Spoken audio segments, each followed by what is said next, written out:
tá? Então aqui a gente está no quadro Kanban, a gente pode vir aqui e criar um novo quadro. Então, na parte de criação de um novo quadro, vocês vão ver aqui que a gente tem vários modelos, então tem desde gestão de campanha, e-mail marketing, então aqui está segmentado por um pouquinho de que pode facilitar um pouco da sua vida no dia a dia, tá? Então tem a parte de desenvolvimento para a área de tecnologia, né?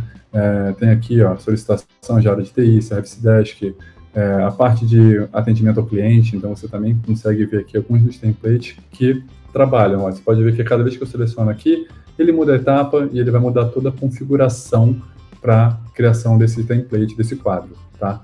E aí eu vou usar aqui, obviamente, o quadro já de teste para vocês entenderem, tá? Então vou já usar o quadro criado para mostrar um pouquinho do como é que funciona. Então aqui a gente tem as etapas, que são essas colunas. Nessas etapas vale citar que a gente tem a etapa, o conceito da etapa aberta, a etapa fechada. A etapa fechada é aquela que você, ao encerrar o fluxo de trabalho desse quadro, ele vai para essa etapa de fechada, então, que é o encerramento daquele processo, tá? E aqui dentro desse quadro a gente tem várias opções, né? A gente tem a parte de filtro, né? Então aqui na parte de filtro a gente pode fazer várias combinações, né? Então, nessa coluna da esquerda, então essas combinações facilitam o dia a dia, né? Para você conseguir buscar, encontrar as coisas de uma forma mais rápida, mais eficiente, tá? E a gente tem várias funcionalidades que foram lançadas recentemente, vou passar por 3 aqui, que são funcionalidades que ajudam bastante na visão e no que está acontecendo no dia a dia dentro do nosso quadro. Então, aqui você pode ver que a gente tem aqui uma parte de SLA. Então, essa parte de SLA é para a gente poder mostrar e monitorar quais são as tarefas que estão nessa coluna e que ultrapassaram o SLA. Então, a gente tem toda uma configuração nessa etapa, tá? A gente vem aqui na configuração de etapa e a gente pode configurar, então, esse tempo de SLA. Então, a gente define um tempo de SLA aqui, você pode selecionar em horas, minutos, dias. Então, aqui está selecionado para 24 horas.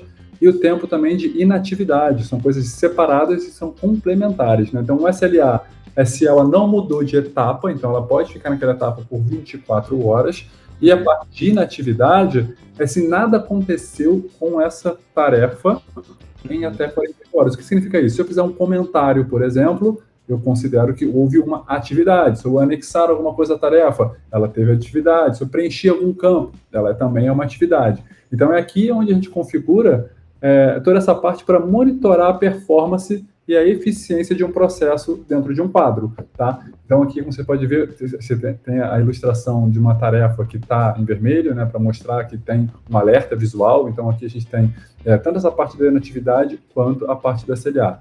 E uma outra coisa que é super importante e bem legal de destacar é quando a gente pensa na etapa, a gente pode configurar campos obrigatórios dessa etapa. Então, a ideia aqui é fazer com que a gente diminua, né, reduza o risco de erros de uma etapa para a próxima. Então, a gente também tem essa funcionalidade nova, para vocês entenderem como é que funciona na prática, é aqui. Você entra numa tarefa, tem a etapa atual, dentro da etapa atual você tem os campos que são obrigatórios. Então, nesse caso aqui, a gente tem 2 campos obrigatórios de 3.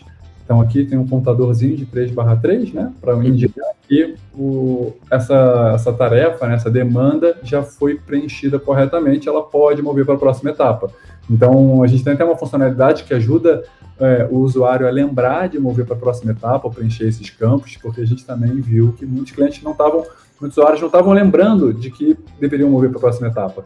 Então, é nessa linha, né, de ouvir o cliente, entender o que precisa fazer e melhoramos. Então, aqui a gente tem esse contador, chegou às 3 etapas, a gente move.